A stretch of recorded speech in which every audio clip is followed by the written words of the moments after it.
Hi there. Thanks for staying with us here on Prime Morning. It's time for us to get into News Flash. It's proudly brought to you by Franco Trading Enterprise. Still phone Papa Pafi. Christmas is here, and lots of you out there are hoping to give people gifts. Shedwa says if you want to give her a gift, you can do so, and she will give you lots and lots of love. Now, she loves phones. Yeah, she loves phones, and she's into large screens, television screens as well, so you can get any of that. This is a secret I'm giving you. So just get any of those, and it has to be an iPhone, actually. It has to be an iPhone. She's an iPhone person. No, she's an iPhone and Samsung person, so any of that will be good for her. And yeah. Okay, 16 Pro Max, we're looking at a Z Fold and all of that. So she loves phones. And so do well and grab one phone for her, and trust me, you will win her heart. Simple, okay?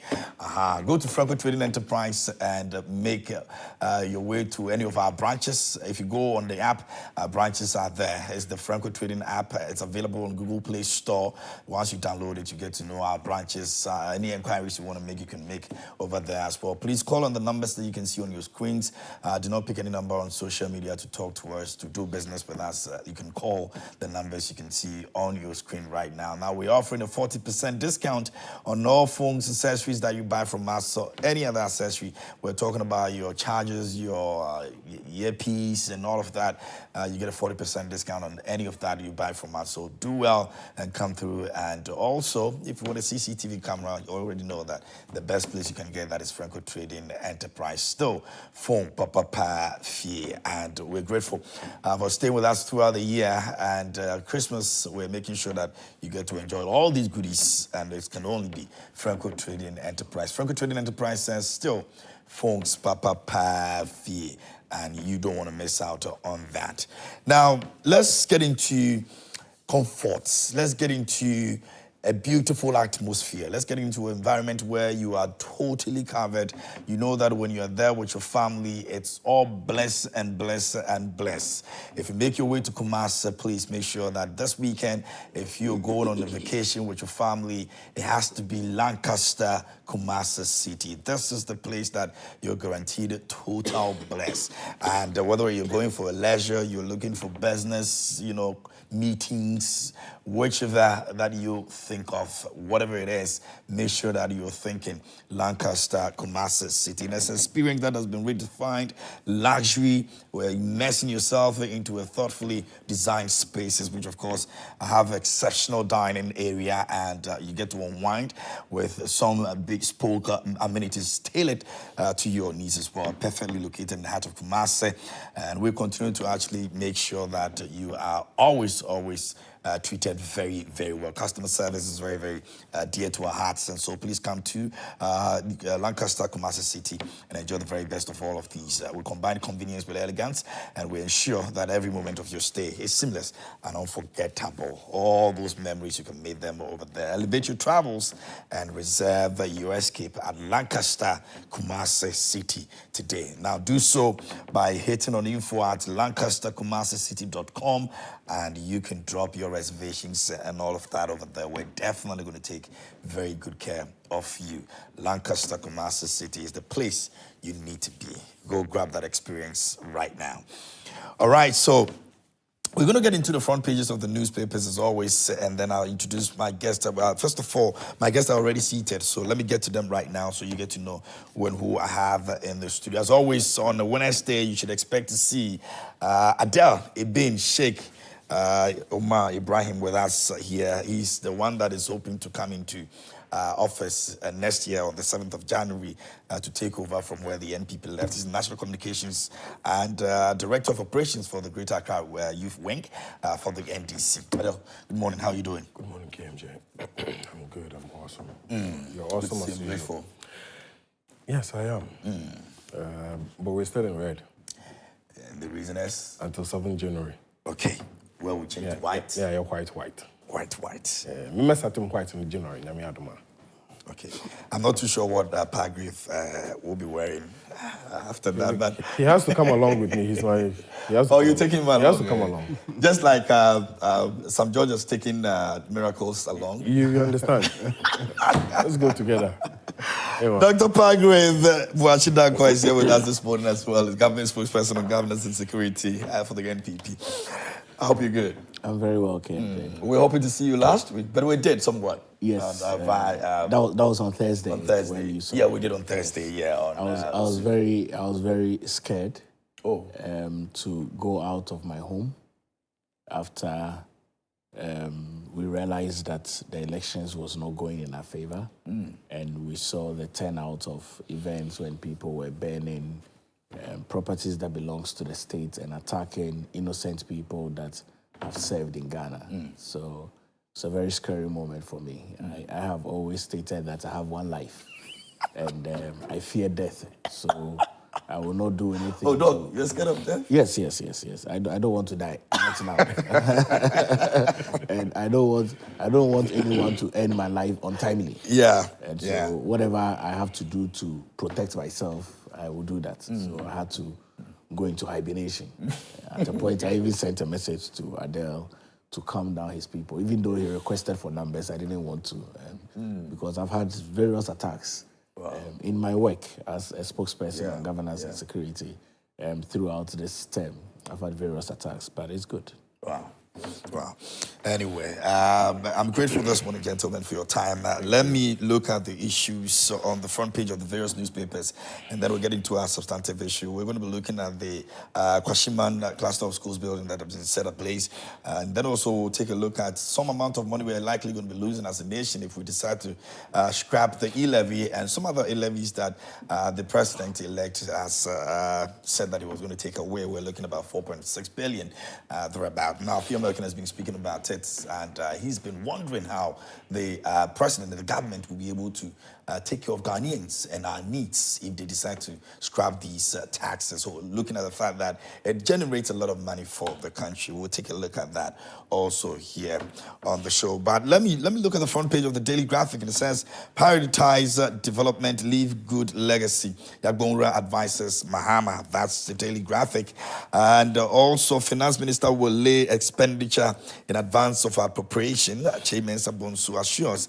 Police probe fire that destroyed Ablekumanov electoral materials. And that's one of the issues that we're looking at this morning. Again, it's been under police investigations. Yesterday, you saw some of the videos that we showed over here, and they're not looking good at all. It's not something that anybody should be proud of, whoever that was behind it. And We Power Authority commissions 50 megawatt solar power plant in Yendi. That's also captured by the Daily Graphic at the back page. And the National Road Safety Authority urges drivers to reduce road crashes in Yuletide. You know that when Christmas is around, a lot of things happening, especially road accidents. And so this is something, it's a good call to all of us. We should all ensure that we are very safe on the roads, and we don't want a lot of casualties after the Christmas celebration.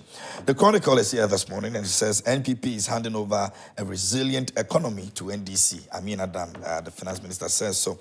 Minority begs majority. We can't pay workers if a mini budget is not approved.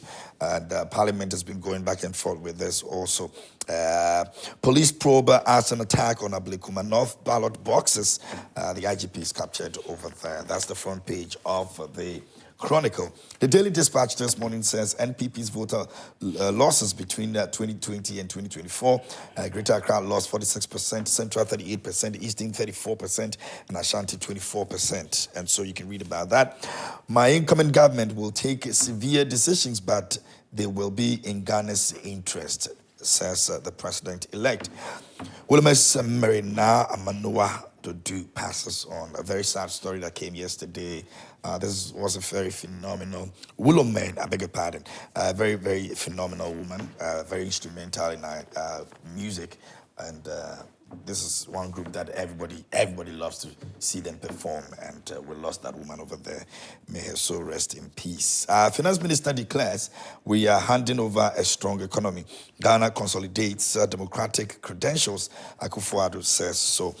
Police investigates strange fire outbreak at schoolhouse in Ablekumanov ballot boxes, and hold IGP accountable for election security. Defense Minister Dominic Nitiwo says so.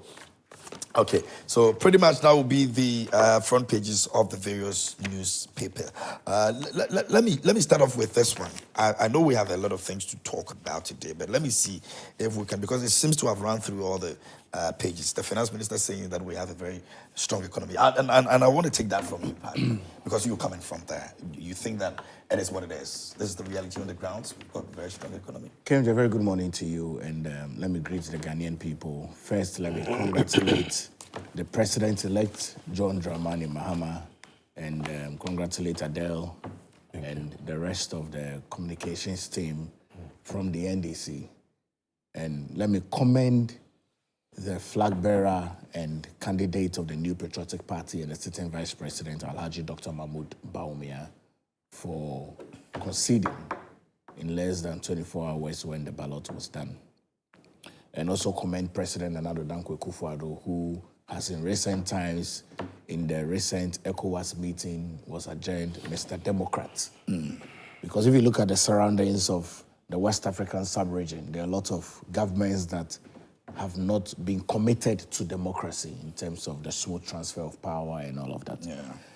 We as a government are in the very deep nights of our tenure, and it's important that we become accountable to the Ghanaian people.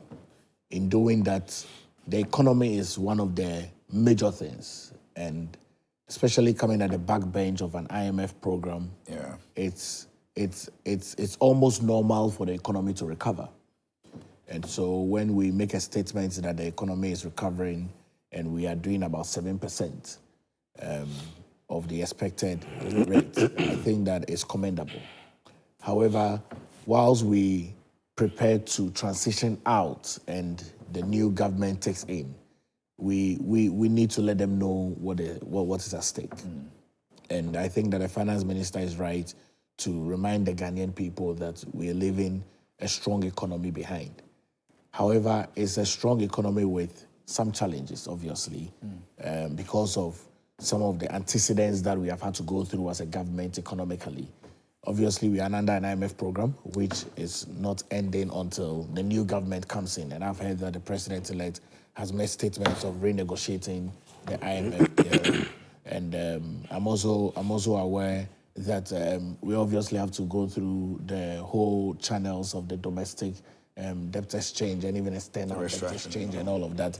And so much as we're handing over a very strong and robust economy to the incoming government, that economy obviously has other underpinnings that the new government has to also carry along into their governance process. I'm minded to state that the economy is not something that you can do politics with. The economy is like the life of a child. And so if you joke with the life of a child, you lose that child. And so the economy is not something that any government would want to joke with or toy with. And a true reflection of the economy is what it is today when we say that we are recovering. We are at about 7%. The CD is stabilizing.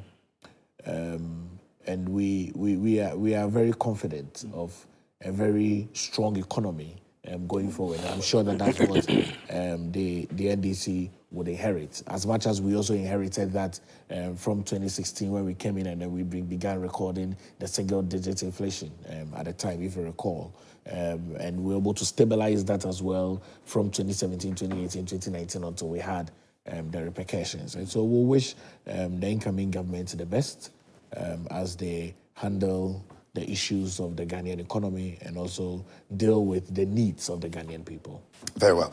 Adele, let me come to you. And maybe when you take your submission on that, you may also want to add the issue of the scrapping of the levy, COVID levy, and what the implications will be like, because we're looking at losing, hovering around 6.4 billion if we decide to scrap this. You think that we are going to be left with an economy that is strong enough, according to the NPP, so that if we even decide to scrap all of these ones, we'll still be able to take off the Ghanaian people?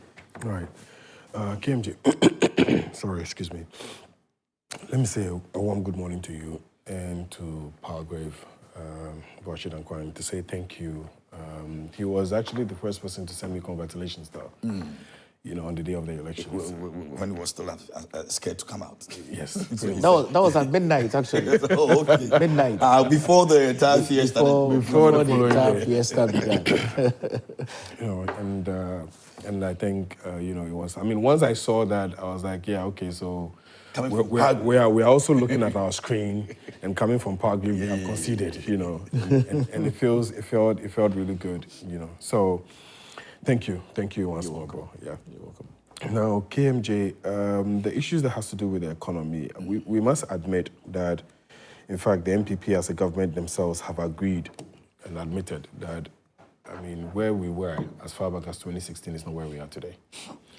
And so it is difficult when you hear issues of robust economy, because then there are indicators that show whether your economy is actually robust. And if we are to admit, for example, that the current economy that we have is one that is robust, then certainly the one that we left for them in 2016 is far more robust. Because when you're dealing with situations where you have debt to GDP at the time that we left at 56 and they were able to go to 102, today we were hovering around 87 or almost 90 something, I'm not too sure, I'll check it for you. Certainly you cannot compare that to and say that this is far more robust. If it was robust, then 2016 was far more robust. If we left you dollar at 4.2 and today we're talking 17, recently it came down to 14, we thought we were doing something. As at yesterday, it's back at 15.7. Certainly you know that, 4.2 and 15.7, you can't be saying 15.7 is actually a robust economy, as against 4.2. It just doesn't make it doesn't hold up to me. When you talk about the issues of loans, we left you an economy with 122 billion loan. Today we're doing 763 billion. Certainly you cannot compare the two. In fact, we left you an economy without a DDEP. We left you an economy that went to IMF, but what we actually took from IMF, which was the 900 tranche that was coming in, was just 300. It was just 300 million. The rest of the 600 million came to the MPP when we lost power. So you had all that access to that money. You had access to all the COVID funds and all of the expenses that you have done. You cannot certainly be telling us today that we actually have a far more robust economy. We had unemployment at 8.4. Today we're doing approximately almost 15% of unemployment. Certainly you cannot compare these indicators. So if we want to talk about the economy and what we have today and what we left for them, certainly what we left for them is far more, probably 2 or 3 times far better than what they're leaving for us today. But His Excellency John Dramani you wouldn't discount the global challenge that happened to them too, will you? KMJ, there is global challenges everywhere. I'll tell you something. You see, I keep saying this, leadership is not selected to come and drink tea and coffee. It's not a party. When you're selected for leadership, you should anticipate, you should expect. That was why when we took decisions, at a time when we wanted to fix the Doomsaw issues, we didn't start by just bringing in a Mary. We said, no, we needed to do far more than that, because you have to anticipate. You have to prepare, you have to plan ahead. So we said, oh, let's do a Mary. Apart from a Mary, let's do the car power things. Let's do a Twabo gas, because you're thinking ahead. So for anybody to come into government and expect that you're thinking, for example, that, oh, your next 4 years is going to be smooth and nothing may happen. Why did we leave you stabilization fund? Why did we leave you heritage fund? What was it for? When the issues of COVID came, you had to go to stabilization fund because we thought ahead, because we know problems would come. So we give you heritage fund, we leave you stabilization fund. You understand what I'm saying? Today, all those funds have been depleted, all of them, and you haven't left any. So what we're saying is that every government would expect problems to come. What John Dramani Mahama is saying is that you prepare ahead of those problems. Can you imagine what would have happened if we didn't have stabilization fund for them to go for that 2 billion that they went when COVID came, before the world came to give them over 22 billion? What would we have done? So these are the issues. Recently, when we had the issue of, the northern region, we said the issues of and drought and water and related issues, and we needed money. They still had to go to one of the funds we left for them. So we're saying that you plan ahead, you prepare for everything. And then when you take decisions, that would make sure that when something hits you, you still have somewhere to actually stand on. Then you're good enough. They have squandered everything. They virtually just left everything like that.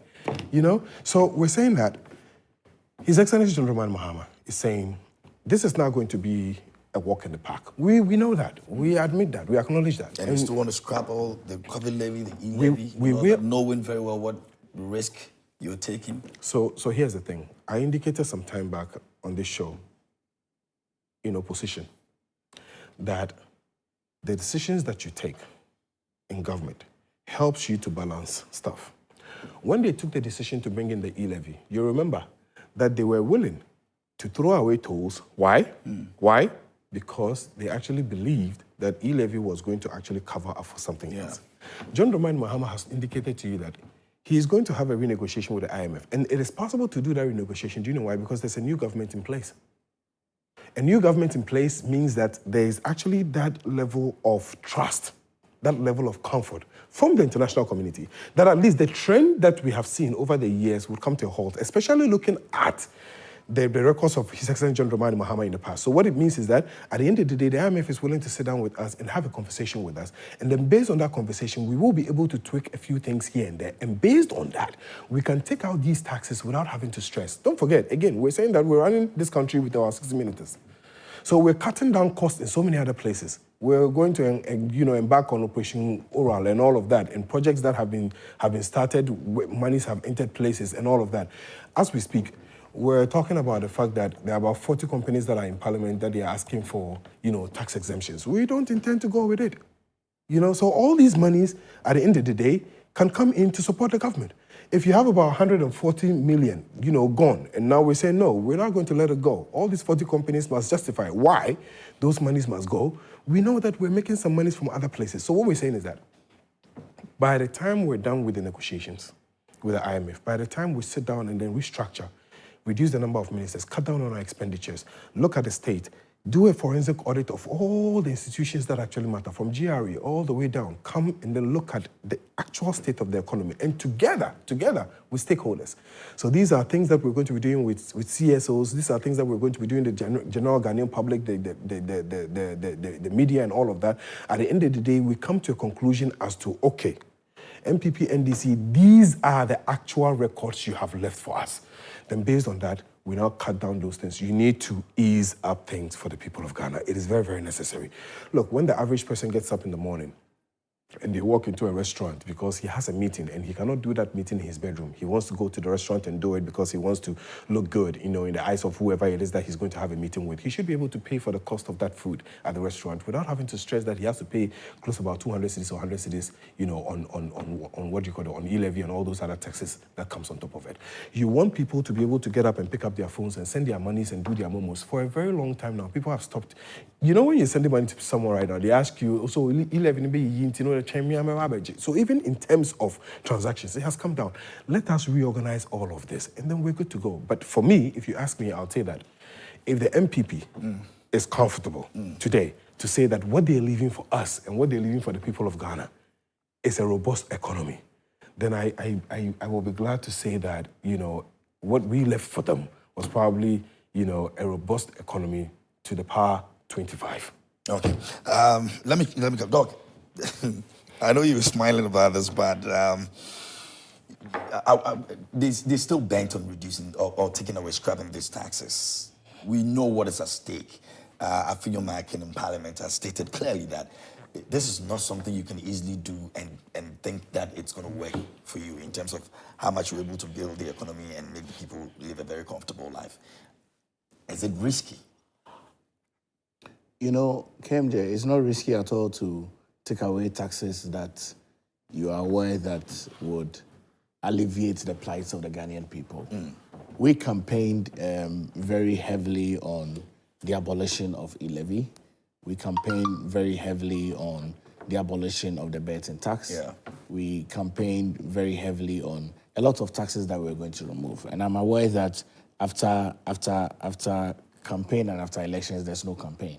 But we had solutions as it is with how we're going to make up for when we abolish e-levy and when we abolish betting tax, regardless of the amount of money that it was raking in. Number one, we said that we're going to give a flat rate tax system. Number two, we said we're going to give a tax amnesty program. If you recall, we campaigned very largely on that. We said that we're going to have a lot more reform around our value-added tax. We said that we're going to excise some tax review and simplify the tax reduction evasion. We said that we're going to digitalize the tax administration. We said that ports and charges and import duties were going to be harmonized. If you recall, with all our campaign that we did. We said we're going to broaden the tax base. We spoke about the Minerals Development Bank, which was going to be for all the minerals in Ghana in terms of some revenues that we're going to raise there in terms of small-scale activities. We said that we're also going to resource revenue from some extractive sector in the country, and then obviously our gold for oil and our gold purchase programs and our property tax strengthening and investment tax credits for startups. And so we had a clear solution for this. One of the things that I would want to admonish the incoming government led by President-elect John Dramani Mahama is to stick to the promises that he made to the Ghanaian people, to eradicate e-levy, to take away betting tax. This is not the time to state that if we take away e-levy and take away betting tax, this is how much revenue we are going to lose. Of course, yes, if you take away these ones, you have to lose revenue, but you need to also think outside the box to be able to know how you're going to make up for those revenue losses. And so it's a challenge for him. Is the honest responsibility that the Ghanaian people have given unto him to become the next president of the Republic of Ghana. We would have done that because we had a lot more solutions to it. And I'm sure that when he was campaigning on trust and integrity, that when given the opportunity, he would not just want to say that I'm assessing the situation, and as I've assessed the situation, I'm not going to eradicate e-levy, I'm not going to eradicate betting tax. That would mean that you lied to the Ghanaian people. And I do not want to think that President-elect John Dramani Mahama would lie to the Ghanaian people. So I would want him to stick to his words. I would want him to eradicate e-levy, as we also campaigned on that. I want him to eradicate betting tax, as we campaigned on that, and use his manifesto to govern this country. Because if the Ghanaian people had voted for us, Alhaji Dr. Mahmoud Bawumia had clear, bold solutions to be able to raise a lot more revenue in this regard. And you recall that he mentioned that he had taken a team to Estonia to be able to study the Estonia tax system. And out of that, we realized that it was critically important for us to forgive other people that had otherwise not pay their taxes, which is what we call the tax amnesty, and then also put a flat rate of taxing. So people in Abosokai who bring in maybe a 40-footer container, or people who are businessmen and women who bring in containers, it's a flat rate. What you pay in January as duty for 20,000 Ghana cedis, the same amount you might be paying in June, July, or not, because it's not going to change if you bring in goods and services from the various countries where you import things. It's something that's not going to change. So we would encourage John Dramani Mahama to stick to the promises that he made to the Ghanaian people, to deliver on the promises that he made to the Ghanaian people, that made the Ghanaian people vote for him, and not shy away from the revenue losses that he would lose. Because if we had won the elections, I can tell you the truth, we had solutions to this.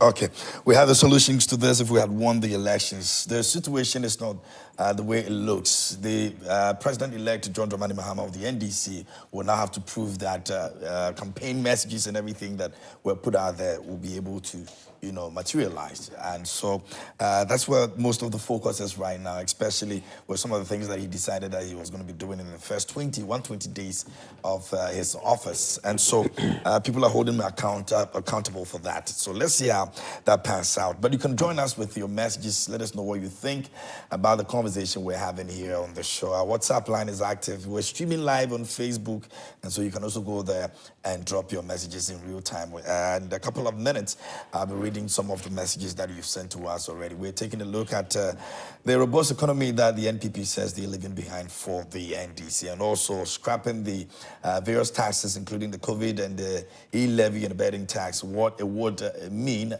for the Ghanaian economy. The MPP majority in Parliament, the leader, says that it's going to be a difficult one if they decide to remove that, because then you would have to work extra to be able to take care of Ghanaians and our needs. Is that possible?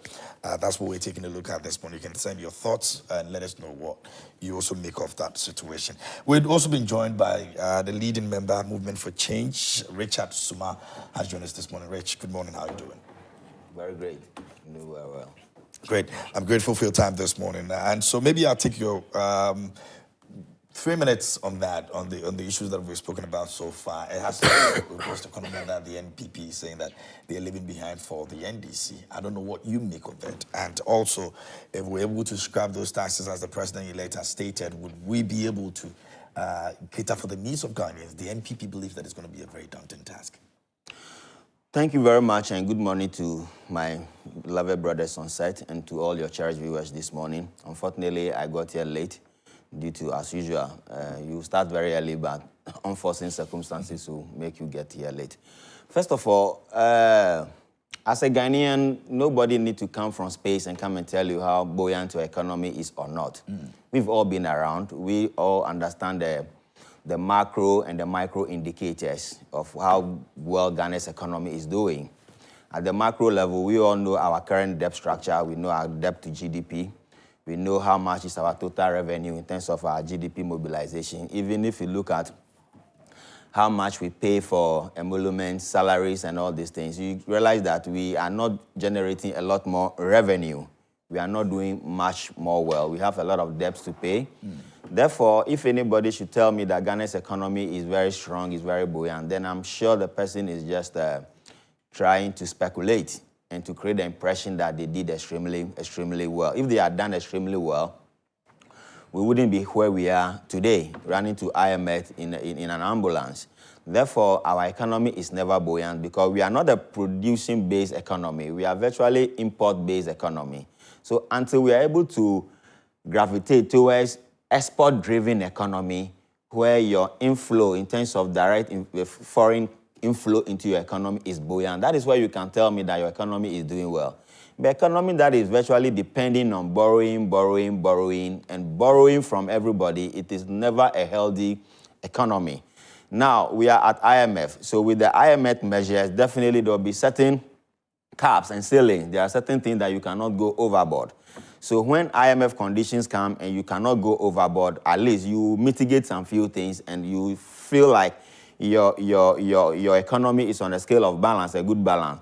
But as far as you exit from the IMF program and you are free to do whatever you want to do, we go back to this frivolous expenditure, spending left, right, front, center, without any proper scale of preference and any proper economic management architecture. So therefore, if anybody says we are doing well, it is not true.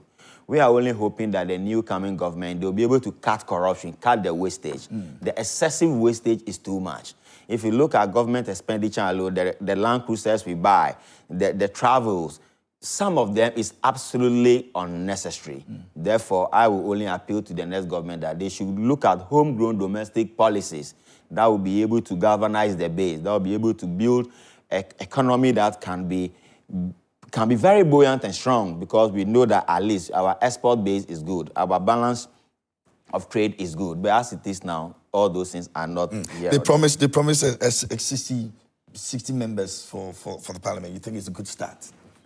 In terms of ministerial positions? Because you mentioned that if we're able to... Yes, 60 still, to some of us, is still on a high note. That's why Alan Martin was proposing a 40 ministerial positions, which is a small economy. A country of 33 million people, and you are running with almost 60 ministers. It is really not necessary.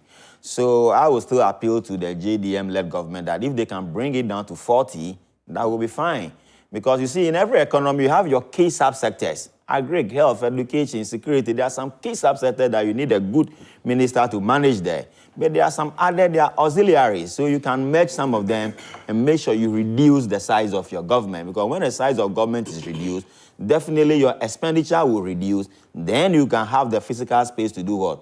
Do other things that ideally your budget wouldn't afford, be able to cater for it. So on the score of the economy, to be honest with you, anybody, if it is good, sincerely, the dollar wouldn't be running at 17 point something. If the economy is good... Well, now at least it's dropping a bit. That is why I'm saying that it is because of the conditionalities and there are certain external factors that is making it a bit stabilized, not because we have metamorphosed from an import-driven economy to an export-driven economy. We have not. We are still the same import-driven economy where everything we consume is essentially imported from abroad. This one cannot really help us to move forward. Very well, thank you. And we're going to move on to our next topic. Adele, you want to say something? Kindly do it quick, and then let's move on to our next topic. Just a basic touch. So the issue of the fact that the NDC would have to basically sit down and relook at where we are as a country in order for us to know what the way forward is, just the way it's supposed to be. You know, when the NPP came to government in 2017, the first thing they did was that they said they needed to do auditing. You remember? I mean, issues that they had to go into, including Ameri, they had to travel to Dubai and blah, blah, blah. You know, said at the end of the day, nothing basically happened. What we're saying is that in order to be able to ascertain exactly what the issues are, at least if not for anything at all, we are aware of the fact that the former finance minister, Ken Ofori-Atta, before he left government, was consistently doing what people or the accounting people would say, smart accounting, where he would hide certain things. And in fact, I remember on one of the occasions he went to, the World Bank, or is it the IMF, they indicated to him that he had to come back and then actually place some of the things above the line. You know, so we need to really go and see what the actual situation is. If we don't know what the situation is, there is no way you can actually progress. No, and we cannot move with what is actually happening today. We have $56 million sunk into a project called the National Cathedral. We need to find out what happened. You know, there are certain basics that has to happen. And, you know, to land on that, earlier on Palgrave indicated, for example, that they had agreed on principle that there are certain taxes that they intend to get to basically, take also remove, if they were voted. KMJ, if it was not possible to do, they probably wouldn't have mentioned it. Just what I'm saying? So when we say that we're going to do it, it's because we know that we can actually have a sit down, discuss the issues, come to a conclusion, review where we have gotten to so far, and then we can actually charter, a better path. But as for the issues of whether it is a strong economy, it is not a strong economy, look, within the next 4 years, any MPP member I meet that I want to have a conversation with, today's tone is the same tone we're going to use. I'm saying that if you say that the economy that you left for the NDC is actually far more robust, then what we would now say is that what we left for you is probably robust to the power infinity. Because certainly you cannot be comparing 4.2 per dollar to 17 cedis or 15.7 and then say that one is far more robust than the other. It doesn't really make any sense. You know what I'm saying? I mean, you cannot be comparing 16 cedis inflation to an inflation that you had to go to close about 50-something and come down to 20-something. And I mean, still worse than what we left for you. You cannot be telling me that an economy that we left for you without DDEP, and today you are doing DDAP, you have barbed everybody, including our mothers and our aunties, including Sophia Akufu. That economy is far more than the one that left you without a DDAP. With a loan of 122 and you are doing almost 763. Certainly, no matter where you turn it around, it's not going to, it won't wash. That conversation, they should put it behind the table. I see the finance minister trying his very best to do these things. The more they do this, the more they make people, agitated. This is not the time to go along that line. Let us admit, you have admitted that you have failed. And the people of Ghana have indicated that, no, where you went is not where we want you to be. So now let's find a new way. Let's charter a new way. What we need from the NPP today is support. So we can all do this together, inshallah. Okay. All right. We're going to be taking some of your messages. So like I said, you can just keep them coming. Let us know what you think. On the WhatsApp, you can send them. And also on Facebook, we're streaming live. You can send your messages over there as well. In a couple of minutes, I'll be reading some of them. We say big thank you to Franco Trading Enterprise still, Phones Papa Pafie, for making it possible for us to have this conversation over here. And now you can go ahead and buy from them. You can get a phone. You can get a CCTV camera for your offices and your homes. You can also look for television screens, very huge for the family. And if you're also looking for refrigerator, is the place that you have to go. Customer service is top notch. I can guarantee you on that. I've gone through that experience. And so, yes, do well and grab something for them this Christmas season. Call them on the numbers that you see on your screens. And also the app is available on Google Play Store. You can just download it and you're good to go. It's Franco Trading Enterprise still, Phones Papa Pafie. We're going to move on to our next topic this morning. We're looking at the petition to the president to remove the CJ. Now, a professor who is based in America, but a Ghanaian, has written to the president a petition that covers Article 146 for the removal of the CJ, the Chief Justice, on the grounds of misbehavior and incompetence. Now, a couple of the petition reads, I, Professor Stephen Koku Asari, a citizen of the Republic of Ghana, respectfully submits this petition to Your Excellency, the President of the Republic of Ghana, seeking the removal of Her Ladyship Gertrude Saki Tokonu, the Chief Justice of the Republic of Ghana, on grounds of stated misbehavior and incompetence. Now, the legal basis of my petition is Article 146 of the 1992 Constitution of the Republic of Ghana. Now, he states a few of the issues. He mentions some of the examples that he's using as basis for the removal of the Chief Justice, and the opening trial came into the picture. The Blackwell issue also came into the picture as well, and a few other that he's mentioned. Gentlemen, let's take a look at this. This is one of the positions that you occupy in the Republic of Ghana. That means so much, because that is where we make most of our decisions. In fact, the decisions that actually turns things into different ways, if you want to look at the legal frame and how it's made up of, especially the Supreme Court. For someone to petition the government to actually remove the CJ, what would contribute to this? And you think that it was something we expected, even at this point that we are just about seeing the government as a power? Paragraph, I want to start with you. Okay. KMJ, I'm sure the silence on the panel is loud enough. The government has a little over 2 weeks to hand over. I just hope that this is not politically motivated in terms of the petition. I think I have engaged Professor Stephen Koku Asari. I've been on some platforms with him. I don't know if he's the same person who is a professor of law. Yeah, professor of law. That's so a very astute gentleman. That's why I respect him a lot. I also hold a lot of respect for the Chief Justice, who has been doing a lot of good work. Everyone has a right to petition the highest institution in Ghana and bring about issues for us to be able to review. The issues that he has risen, he has brought out, must be interrogated a lot more further. Yeah.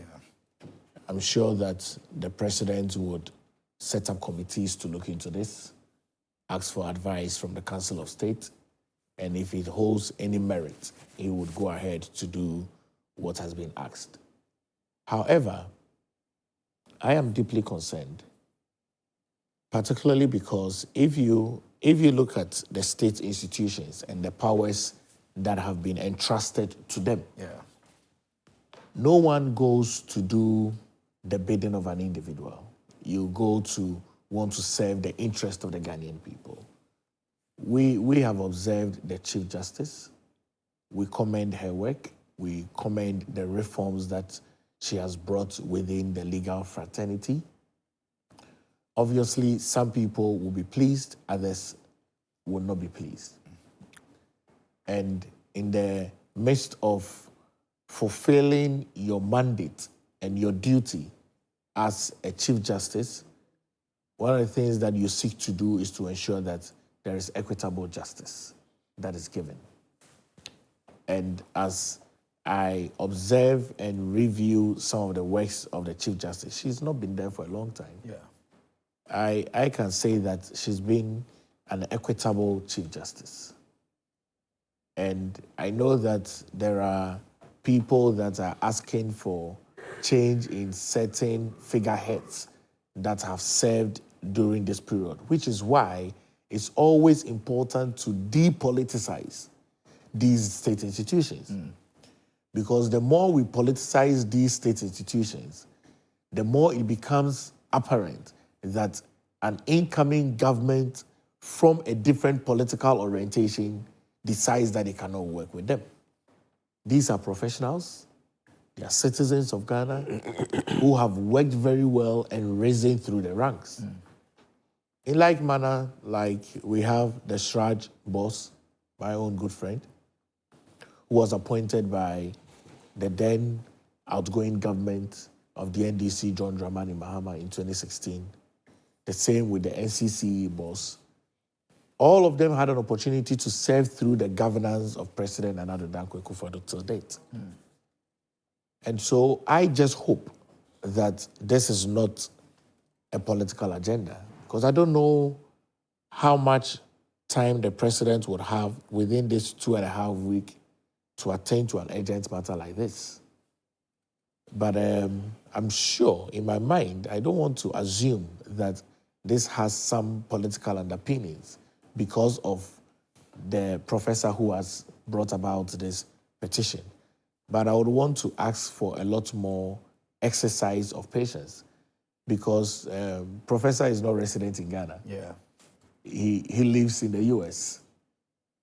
People that live in Ghana that have gone through the system of the legal regulations can be able to raise up issues. I'm sure he might be speaking from a third person's observer's point of view in bringing about this petition to the president. But I would ask that a lot more restraint is given. I would ask that we continually depoliticize our institutions, especially the various arms of government that enable the value chain of governance to go on. Thank you. Let me get to you, Adele. Some of the things that he mentioned with regards to this behavior was an abuse of power. I don't know if that's the same lens the NDC sees to CJ, and if the president does not act on this, will the president-elect, if still petitioned, if when he comes into power, take a decision on this? KMJ, let me first of all indicate that, first off, you don't necessarily have to be resident in the country for you to be able to write a petition that must be worked upon. And you don't actually have to be a resident in the country in order for you to actually understand or know the realities of the issues that are happening in the country. The reason why is because when we, for example, raise the issues of the National Cathedral, there are people who are far back in the US and the UK who just follow the stories. And what are they following? They are following the stories, the letters, you know, that were issued and everything. Everything is online. It's not, when the CJA releases a letter, it's online. Everybody can get access to it. The websites are there. Digitization, right? We have access to everything. You can sit anywhere in the world today and make informed decisions based on the things that are actually going on. We sat in Ghana here and discussed, you know, elections in the US and all of that. And that shouldn't be a problem. Bottom line, he's a Ghanaian. Now let's go to the issues that he has raised. KMJ, I keep saying this thing, and all of us need to pay attention to it. Without rules and regulations, we would virtually be like animals. We will do. KMJ, imagine we didn't have a constitution in Ghana. In that constitution is what is imbibed, you know, you don't have the right or capacity to walk in your brother's house and take his house or take his car or murder him. Imagine if we woke up one morning and say, no more constitution. Okay, we'll be piabontum so. You know what I'm saying? Because if there's one guy who has been looking for you for a very long time, what time we see from no Ajoka? What would he have done with all these criminals that are around town? You can't walk freely even during the day. So once we have agreed that we're human beings and we acknowledge that we're putting together certain rules and regulations which are supposed to help us guide our steps into the things that we do in order to ensure fairness and equity, certainly you cannot, like, these are not things you want to put aside. What are the issues he raised? Now, for me, his introduction is what even kills me. He says, listen, I am asking for her removal on two issues. Major one, misbehavior, and then two, incompetence. Now, what you have to understand is that he indicated, again, that she has the opportunity, the president should set up a committee. In that committee, she has the opportunity to be in that committee together with her lawyers to defend herself. Yeah. So when it comes there, if the things that we say you have done, you haven't done it, of course, when you come to the committee, come and answer for it. But why is he certain that the things that he's talking about, and he's comfortable to say, let her come with her lawyers and come and answer for it? Because the letters and the issues we're discussing is already out there. These are conversations that are out there. And there are people within the council that he has, because he also indicated in his petition that there are people within the Ghana Bar Association, within the council, who are ready and willing to testify. So obviously he has spoken to people. In some argument. What is he saying? He's saying that, first of all, if you want to, Article 1281 of the 1992 Constitution has stated categorically that there shall be, the number of Supreme Court judges in the Supreme Court. The Chief Justice and not less than 9 other justices. Not less than 9. It didn't say not more than 9. It said not less than 9.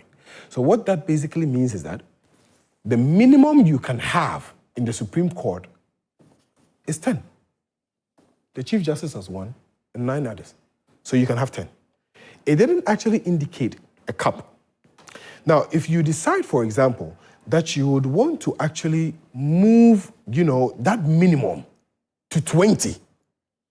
So what it basically means is that you have to now come to Parliament and seek approval. It's not a conversation between you and the President of the Republic. That is problematic. Again, it is not in the place of the Chief Justice to basically be calling on the President to be doing appointments to the Supreme Court.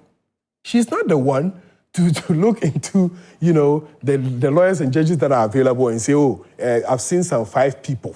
In fact, when she had a meeting with the council, with the Judicial Council, and she indicated that she wanted the President to actually, increase the numbers and then add some extra 5 people, the council indicated to her, according to Mr. Azar, that, listen, you would have to do far more consultation, including the Parliament of Ghana. Why? Because if it comes there, you would have to do an amendment of the Constitution. And that is in 289 of the 1992 Constitution. Parliament is the one that has that power to actually come and say, okay, you know what, let's look at increasing the amount, let's look at the minimum, let's look at the maximum, there has to be a constitutional review. This is not something that you can do with the President. What made it worse is that when the letter of 7th of February came out, where in that letter she has already indicated that previous conversations that had happened between herself and the President, asking that the number of judges in the Supreme Court should actually be what? Should actually be increased. At the time that she meant the council, she had already made this proposal to the what? To the President, and she didn't disclose that to the council. All of that is a problem. Then he comes to talk about the issues of, her misconduct when it comes to basically reconstituting panels, for conversations or not. The Constitution has also indicated to you that, listen, once a judge is sitting on a case and it has basically started working, Article 1272 has indicated categorically again, but listen, you cannot go and interfere, especially when, the judges have actually heard the initials. So once we have actually started the process and we have heard some initials, the Oponi's case is a typical example. The first, review that was done, the first, when Oponi actually said he needed the case to actually be reviewed, and then it was sent for appeal. She reconstituted a panel. Again, he continued all the way to what? To the Supreme Court. The Supreme Court judges had actually started with the initials. And then now she comes to reconstitute a 5-member committee. A 5-member panel. She now came and took out 3 and then left 2, herself in addition, and then 2 others. And then again went back to say that she actually holds on to what the appeal court did. You don't do things like that. You see, when you do things like that, you make people feel, for example, that, it's a problem. And this issue with Oponi, this is something we've all witnessed. We've all spoken about it. We've all had issues with it. So if Professor feels that, listen, based on these things that she's supposed to be the lord of the law. She's supposed to be that one person that holds onto it. Without fairness, there's nothing. Each and every one of us can fall victim on any day. If I get arrested for anything that I've done and I get to court, it should be a place where I can be able to speak what it is that is actually happening. And then I should be able to speak freely without fear or favor or the thought of even thinking that the panel that has been put in place is basically there to actually torment me. No. So if he wants, if this is what he's asking for, and he's asking the President to look at it, for me, I think that the Constitution has been fair. Each one of us is what? Is not guilty until proven guilty. Adele, so yes. for example, with all that you've said, it looks like there's this level of dissatisfaction from the NDC And that could be a reason why all of these things are coming up. Do we see some NDC behind what is happening right now? The petition that has been submitted was submitted to His Excellency Lancaster. Yep. To the president. If the president wants to constitute, a conversation around it, it can be done. So this is not politically motivated in any way, because the NDC is Professor, some sort of dissatisfaction. No, we have... So the CJ. We are in agreement with him because of the issues he has raised. Because these issues he has raised, this is not the first time we've spoken about them. KMJ, before Professor wrote this petition, we have sat here and we've discussed the issues of, the CJ and the things that she does. In fact, Opuni's case, we've discussed it. That, the way she's handling it was unacceptable. We've discussed it. We've discussed the issues of, judges sitting on cases who were openly sitting somewhere and then, supporting the president and openly campaigning for the president. We've spoken about all of these issues. So this is Professor doing the bidding of the NDC? No. In a way? No. If I want to, maybe you may have no idea how many members of the NDC perhaps are nurturing this idea that when John Dramani Mahama comes into power, they will probably also petition. There are petitions that were sent. One of the persons that has actually done very well when it comes to sending petitions is Prince Derek J. The former, Chief Justice Sophia. There were several petitions that he submitted. None of it was worked on. We're saying that at the end of the day, the issues that has to do with the reconstitution of Opuni's panel, we've discussed it here. We've discussed it here, we've come here, we've talked about it. We said, no, this thing, the way she's handling it is not basically the way to go. The issues that has to do with her misconduct and the issue of the judges to be sent to the Supreme Court, KMJ, we discussed it here. Yeah, No? So it is not new. So if someone feels that, okay, let us petition, and of course, the Constitution allows it. That is why I'm saying that without rules and regulations, KMJ, we'll be like the dogs, we'll be like the sheep and everybody else. It will be a jungle, it will be a, banana republic. Okay. So at the end of the day, he has petitioned. The issues that he has raised, are they true? That is the first thing we need to ask. Are they true? If yes, can she come and then answer to it? At the end of the day, the panel will take a decision, and then when they take the decision is final. We proceed. Very well. Sumah, let me come to you. Well, this issue of petition being submitted to the president for the removal of the Chief Justice, to me, sincerely, as at this material moment of our country's dispensation, or the way we've just finished election and trying to transition to a new government and all these things, to me, it is too early to call. It is neither here nor there. In as much as we all agree that we must be governed by rules and regulation. And when it comes to constitutional issues with articles, be it the removal of Chief Justice or whatever it is, or the constituting a panel to look into a state issue, you can never err, and you must not err. Because there are certain things that the explanation, they are really cast in stone. You must just follow through with it. Now, if you are petitioning for the removal of the Chief Justice, yes, we know we have a court of public opinion. Precedents are there. When you do things, everybody is seeing you. Now, if you are a Chief Justice and you are not equitable enough, you are not fair in the discharge of your duties, certainly you raise a lot of concerns. You are virtually becoming like a stooge of whoever appointed you to that position. Because you see, the position of a Chief Justice is an appointment made by the president. It is not election that we elected you to become the Chief Justice. It is an appointment. So everybody knows that your paymaster is the one who appointed you, or whoever appointed you becomes your paymaster. Therefore, you are obliged to follow or kowtow to some of the things that your paymaster will be asking you to do. Now, if you look at the issue of this LGBTQ thing, that Parliament passed it, it got to the president. The president is supposed to sign it, assent his signature on it. They refer it to what? The Supreme Court. Up to now, she has never acted upon it. Honorable Apenjo Markins took something to court within the twinkle of an eye. You acted upon it. You see, sometimes when you are not discharging your duties equitably, you raise a lot of what? Concern. That is why we are of the view that this country needs to move beyond the stage that we find ourselves in, where it is about personality, vindictiveness, and all this, because it is really not moving us forward as a country. So as Professor Stephen Asare is indicating on the conditions of misbehavior and incompetence, we've been in this country where President-elect JM was virtually branded as incompetent president. Even little kids who don't even understand the definition of incompetence, we're calling him very incompetent. Therefore, if the Chief Justice is being called incompetent and misbehavior, I think the evidence are there for everybody to do what? To see. My only concern is that, is this time so right for that? I would have wished that we leave this thing there. When the new government takes over, obviously JM has to work because the Chief Justice is a key component of our governance architecture. Therefore, this aura, that Operation Recover All Loot and all these things, you don't have to have a Chief Justice there who does not fall in line with your vision. Therefore, if you have a Chief Justice that you can put a case before her and she'll constitute a panel, and you obviously know that this panel is going to take a decision in direction A, you can predict it and know that it's not going to work in your favor. Definitely, NDC will not want to work with this president. So you see the NDC changing the Chief Justice? It is cardinal. She must be changed. The Chief Justice has to be changed.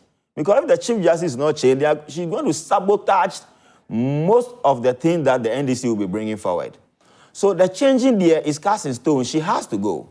But the issue is that, should it be done now? Because President Akufo-Addo obviously don't have that time to be constituting a committee to look into how many days does she have to go? You got like 3 weeks now to do that. 3 weeks now. And obviously Christmas is here. From next week, we start celebrating Christmas.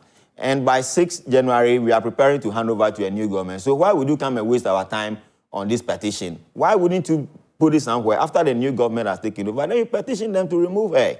So sincerely, the idea was to let the same person who put him there take him out of the place. It is neither here nor there. He put him there. He can decide that, look, what that you have brought to me, I'm not going to constitute any committee because I'm hesitating. When you come and dance to the beat. Please are with me.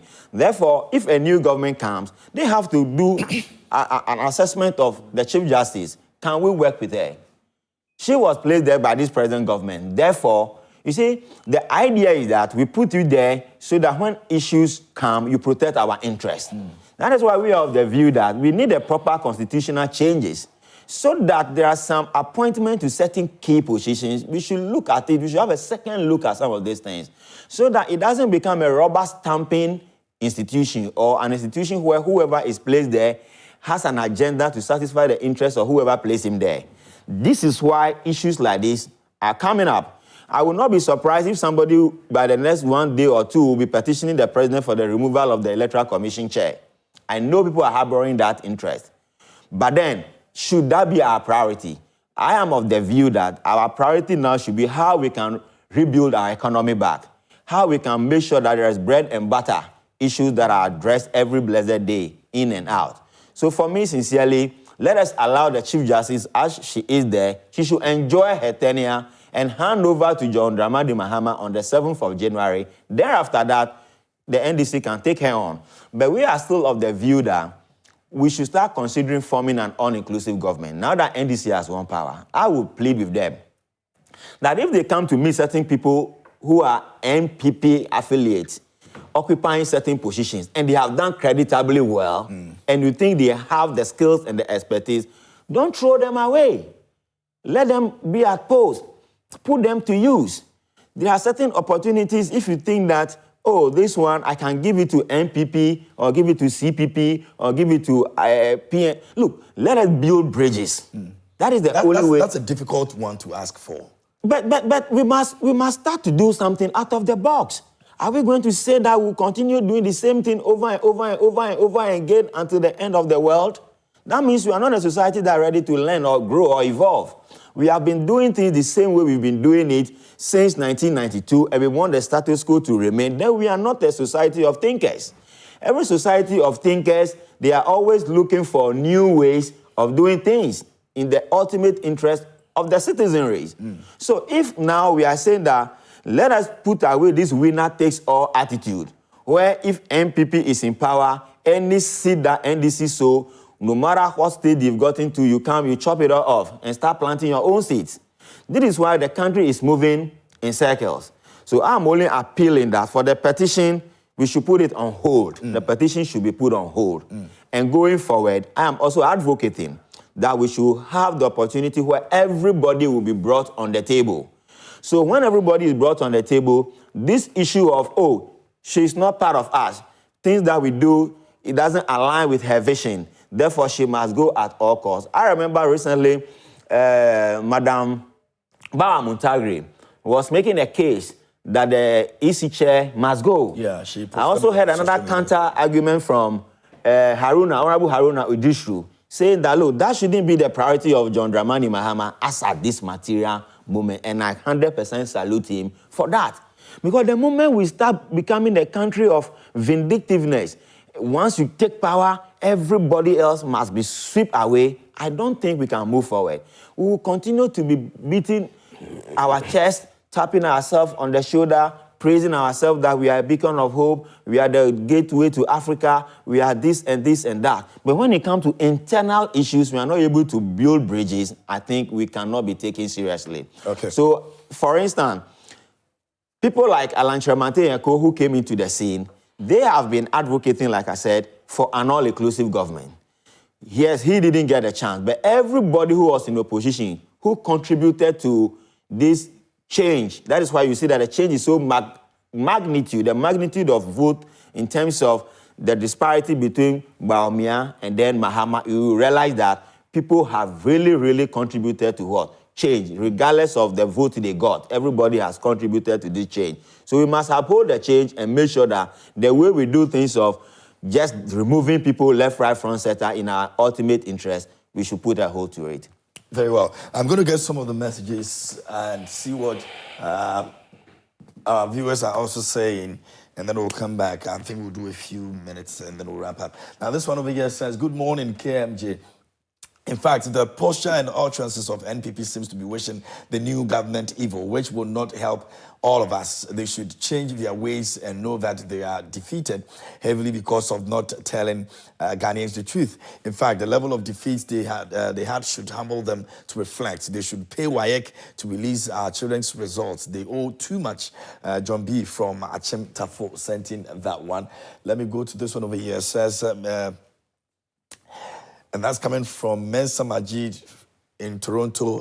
The chairman says, good morning, KMJ. My regards to Abdel Omar, my workaholic communicator. It's unfortunate that I have lost his contact now. NPP leaders and supporters should be calm and watch good governance. JDM is ever ready to eliminate all the nuisance taxes like the e-levy, betting tax, emission tax, and many more. Again, Operation Recover All the Loot is one thing JDM is eager to do. So NPP leaders should be ready to bring out all the stolen funds. Ghanaians don't want to see looters in power again.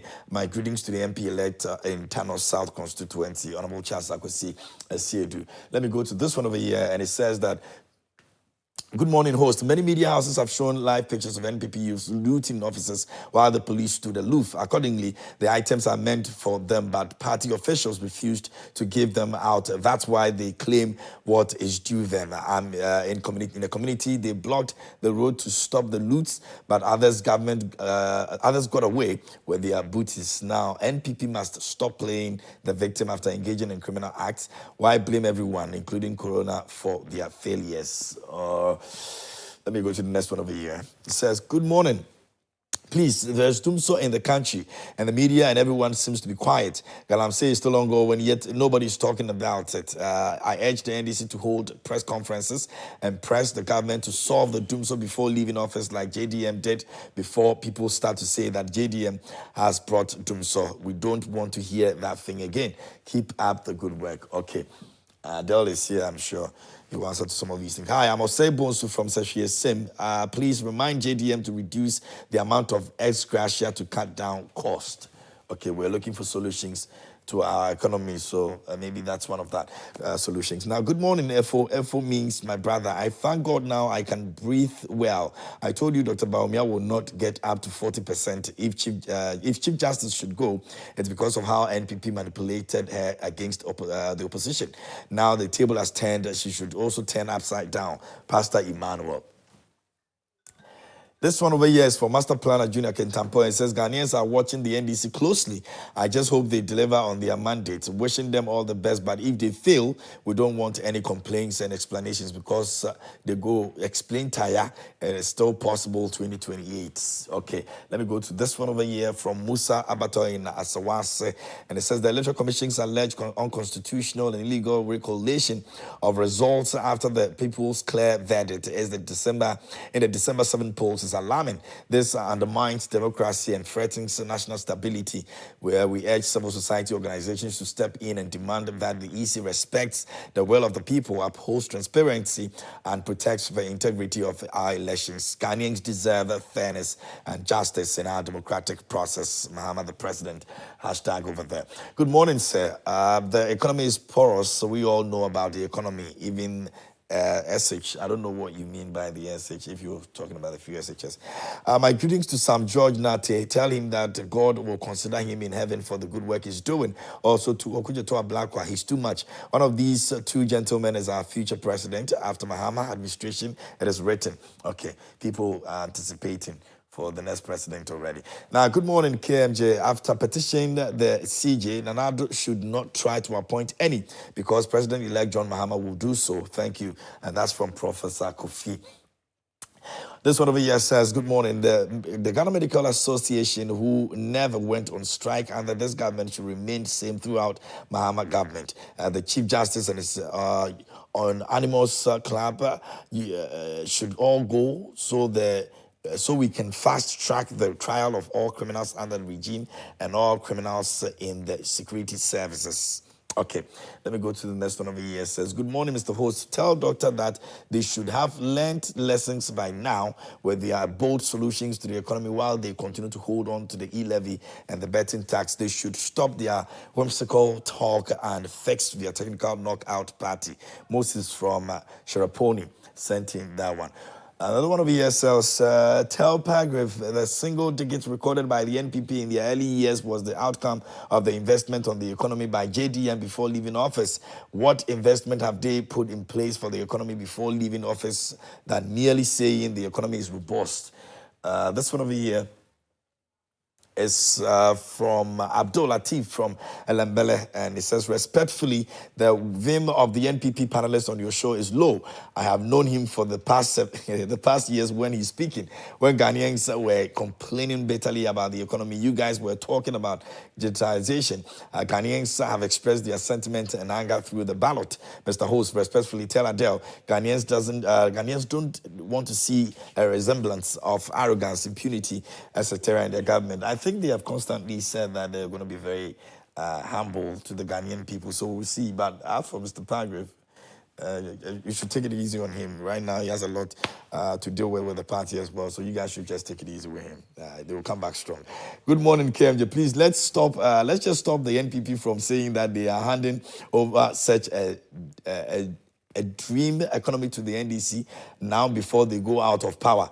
The economy they are actually handing over to the NDC is really bad. They need to stop the lies before going to opposition. If not, they will live the same lies and won't come back stronger as they claim. Toby Banini inside Keta sent in that. Another one over here, and it seems to have Paragraph in there somewhere. Good morning, KMJ. Please tell Paragraph that he's not the one to tell Mahama what to do. Why didn't he advise his party he should give us a break? Robert Yankson inside Cape Coast. Okay, Robert, okay, let me move on to the next one. Good morning, Joy Prime. Senor is my name. I believe Ghanaians know who JDM is. President JDM would deliver. Another one over here from Meshach says that this Christmas is going to be celebrated with a lot of joy and happiness since our dream of seeking for second independence has finally come to pass. Nepotism, corruption, dictatorship, and autocratic administration will be seen no more after January 7. Who Jah blessed, no one cares. Indeed, enemies are not God. Greetings to the president, the MP-elect for Amasaman constituency, Honorable Sedema Theo. Let me go to the next one over here. It says that special greetings to you, host and dear panelists. My name is Norbert Yawoteno from Nungwa Krowo, the constituency of Honorable Dr. Agnes Momo Latte. We must all know that only God has power. Congrats once again to our newly elected president, His Excellency John Dramani Mahama, for his mega victory in the just ended election. Respectfully, it is very true that President Nana-Addo is the worst president Ghana has ever had in the history due to unprecedented corruption in the country under him. He has ever had history due to, he has the nepotism practiced in his government, as well as the collapse of the education sector, where the very poor feeding given to the learners in the name of free education who don't have needed approved books to learn with. President Nana Akufo-Addo should know that if beard is the sign of wisdom or knowledge, then Billy Goat or He Goat should have been a great philosopher. I don't know what that means in Chi, though, but let me get the last one and then we'll be done for the messages. My name is William Kwame Sagmote. My plea to the next government is that the mad people on the street, their children are they also mad? If not, then the question is to the agenda ministry. Okay, I'm pleading. Okay, I'm not getting that message very well, but that will be all for our messages this morning, gentlemen. We are wrapping up for today's edition. I don't know what you guys your wrap-up messages will be, but we have about 2 minutes to do that each. Okay. Well, it's okay, MJ. For me, the government is in transition. We, as a party, we've lost an election. It wears very much on our sleeves, and so we are mourning at this time. So the Ghanaian people should pardon me for my quiet posture this morning. It's not going to be like that throughout. Oh yes, we are mourning. We would come and be a responsible opposition government to the NDC. Sure. We'll match them on their words that they give to the Ghanaian people. And also, over the weekend, I saw a publication on the Business Times about the lead producer, Brenda Donko. Yeah. The unsung hero. Yeah. And I want to send my heartfelt congratulations, really, really, really, to her. I read the story more than 3 times. Yeah. I didn't know that she was such a heroine. The bad girl. I didn't know she was such a heroine. So congratulations to Brenda. When I heard the cut at the back, I was like, wow, that was a very loud voice. Yeah. So congratulations to her. Yeah. Great. Yeah. KMJ, it is not going to be, a walk in the park. It's not going to be an easy road. Excuse me. We have GDEP to look at. We have to look at our loans, the IMF program. We need to look at issues of inflation. We have to look at issues of the city depreciation, the economy, as basics as it is. We have a responsibility. The energy sector. The energy sector. Exactly. All of that needs to be really looked at. I mean, we'll have to look at the cash water flow mechanism that we set up for the energy sector and then make sure that that is being allowed now to work.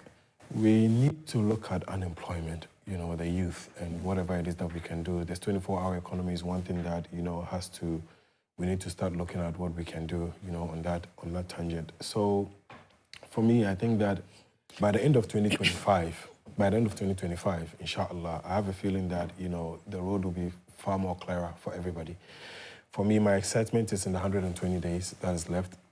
We need to cushion the average Ghanaian first. If we succeed in doing that and we have the conversation, analyze and do our forensics, and we are able to at least start with those initials for the people of Ghana to know that, okay, this is what we're starting with, hold on to this, while we try to fix all the other places together, and then we can all grow up stronger. I think it is just the way to go. So let me take this opportunity one more time to say a big thank you to the people of Ghana. His Excellency John Dramani Mahama, I keep saying this, the Mahama of 2016, 2020 is not the John Dramani Mahama of 2024. He's coming here far more stronger than he was before, with knowledge from previous governors as a vice president, as a president. He's coming with a unique force this time to, inshallah, make things, better. We anticipate that we would have issues going forward, and when those issues come, we're planning that we should be able to have some buffers in place that would actually, inshallah, hold us up. if Allah wills, we're in this together, inshallah. And thank you. Thank you very much. All right. Sumah. Yeah, sincerely, I would like to admonish people in the new coming government to be very honest, sincere, candid, and modest in their delivery. Sincerely, Ghana is in complete shambles because there have been overborrowing, mismanagement, money spent frivolously on unnecessary expenditures, which really hasn't brought us anything.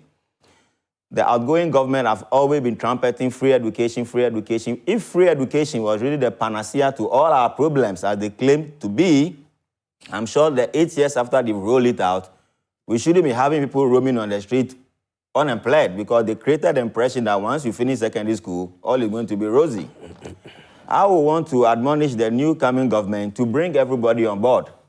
They should constantly organize community engagement forums, carry every citizen along.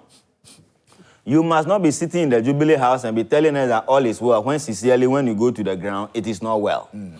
I will only want to advise them again that they shouldn't be focused on becoming very vindictive and chasing people left, right, front, right. They should make sure that they carry everybody along. They should make sure they reduce the unemployment rate in this country. Inflation shouldn't be more than 5%. But now inflation is almost 30%. We should try as much as possible to bring it down. Education, the children that are still learning under trees, it still beats my mind that 32 years of democracy, we still have over 5,000 schools that are under trees. It is poor, poor, poor, and poor. I will plead with the incoming government should make sure, they should bring it down to the minimum level. If they are going and they say, oh, we still have about 500 schools under trees, it's acceptable. But you see, any country that does not consider the future of the kids, the children, is not a country we're dying for. So if you have children that are still lying on their stomach, sitting on blocks and studying under this punishment, this complete punishment, because they are beginning years at their formative ages. So if you are asking them to be lying on their stomachs and learning, it's a wicked country. Okay. So please, let us take note and make sure that we bring everybody on board. Organize more forums, CPP, PPP, movement for change. Bring everybody on the table. Okay. Let us discuss things that will be in the ultimate interest of the country. But please, to Ghanaians, don't be hoodwinked into believing that NPP is leaving the robust economy to NDC. So just after 3 months, you start tagging John Mahama again as incompetent. Know that the problems existed before you brought him. Give him sufficient time to recalibrate, resynchronize things, and move the country forward. But if they start telling you from tomorrow, oh, we left him a buoyant economy, therefore he should bring the dollar to 10 cedis all of a sudden as a magician, they will, NPP, they are very good with communication. They are masters of the game. And if Ghanaians are not careful, within 3 months, they will start tagging everybody in the NDC that we told you they are worse off. Okay. Please watch your guards. Let the country be the ultimate for all of us. Very well. Next week, God willing, we're not going to be here because of Christmas, obviously. So maybe we can send out Christmas messages before we go, and then we'll see you guys next year. I wish y'all Merry Christmas. All y'all, like my Christian friends, all of them. KMJ to you, to Rosalind, to the crew. The Joy Prime crew. It's a wonderful crew. Yeah. I love you guys too much. And Palgrave, perhaps you would invite me, to pass by and do some fufu in Mulano. Absolutely. A Merry Christmas to everyone, to the President, Anado Dankwa Akufo-Addo, to the President-elect, John Dramani Mahama, to the Vice President, Alhaji Dr. Mahmoud Bawumia, to the Vice President-elect and the first female Vice President of the Fourth Republic, Professor Nano Pokwa-Jemai. To Joy Prime, you guys, we love you to bits, and to multimedia, you guys are amazing. It's a table of objectivity, and we are glad to have enjoyed the year with Adele. So as I go into opposition, he comes into government. And so we'll see everyone next year. Inshallah. For all the people who send in messages, I think that it's encouraging. Yeah. The bashing, the laughter, all of it. I mean, we love it. It's what makes Ghana, Ghana. We'll come and continue next year with all of that. Yeah. So on the Merry Christmas one, I also want to thank the management and staff of Joy Prime, especially the producer. You know, a movement for change like this, you know, we are very small. We are very small, like a drop in the ocean as compared to NPP and NDC. But now that they've started to give opportunity to other people to represent and provide alternative view on things, I think that is the way forward. So I would like to thank them for that. But my Merry Christmas wish goes to all the suffering children on the street. All those are aged mothers and fathers who have no food, who have no shelter, who have nothing to eat. I really want to wish them a Merry Christmas. I'm looking forward. I know maybe Joy Prime is putting something together for the marginalized, the less privileged, and all those things. Oh, we have something we're doing on the 30th. 30th. For the kids. Yeah, we're going to spend the whole day with them. Okay. At Nyamidua. Nyamidua. Yeah, they have these kids over there. Okay, so we will all be available. If you have to. If you extend invitations to us, we'll come to celebrate with them. Yeah. And to all the suffering Ghanaians, hope has come. NDC is promising us hope.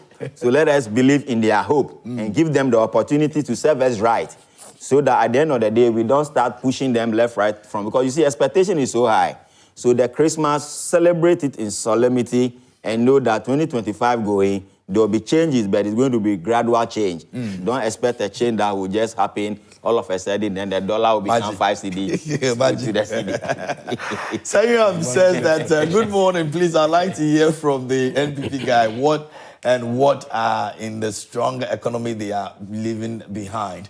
All we hear is strong economy. And Hope Banser says that this woman must go. She only came to work for the NPP government and not Ghanaians. Ajay Katinka says that, good morning, KMJ.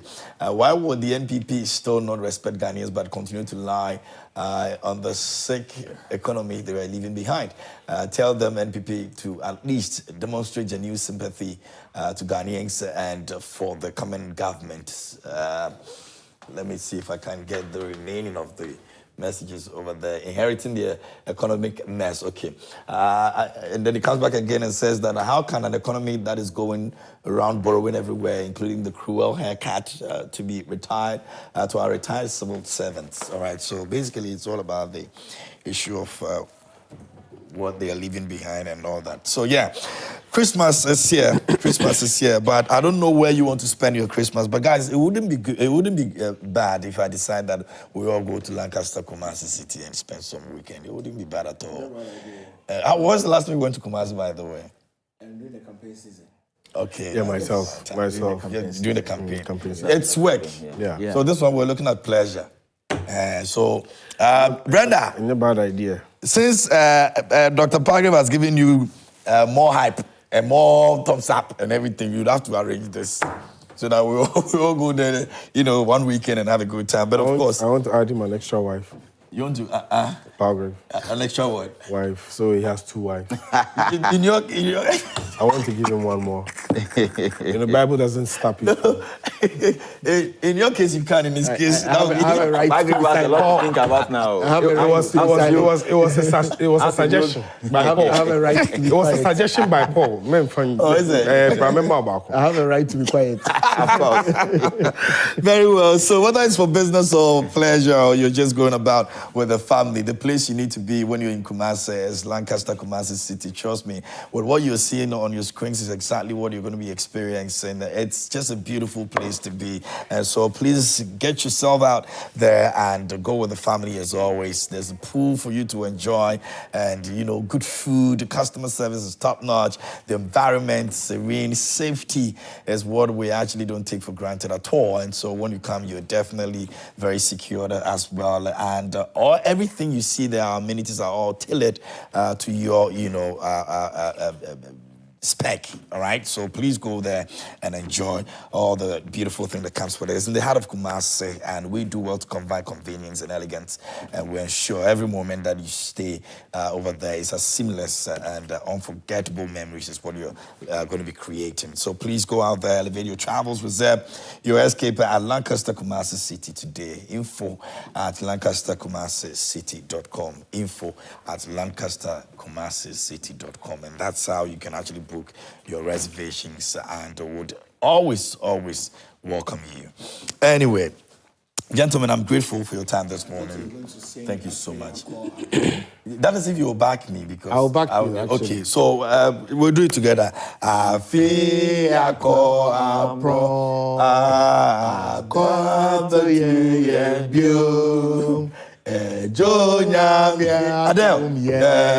I don't know it.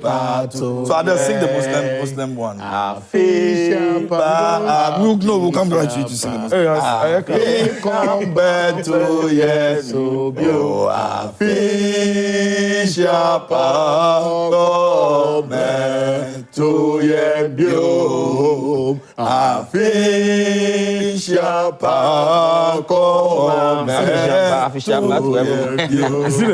see the bass.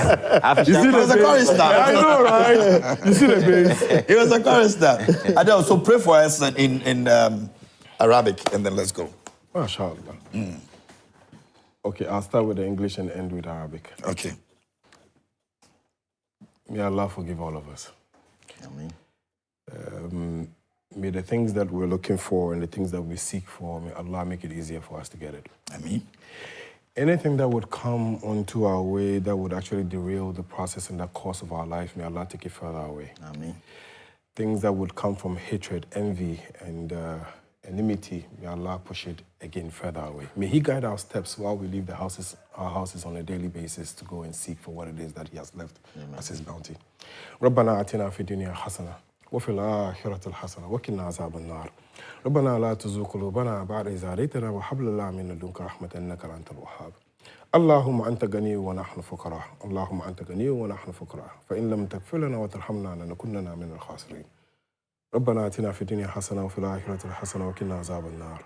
آمين. سبحان ربك رب العزة عما يصفون والسلام على المرسلين والحمد لله رب العالمين. الله آمين. Amen. Sallallahu alaihi wasallam. Lamu kali shalabala. Now He has to come for Arabic lessons.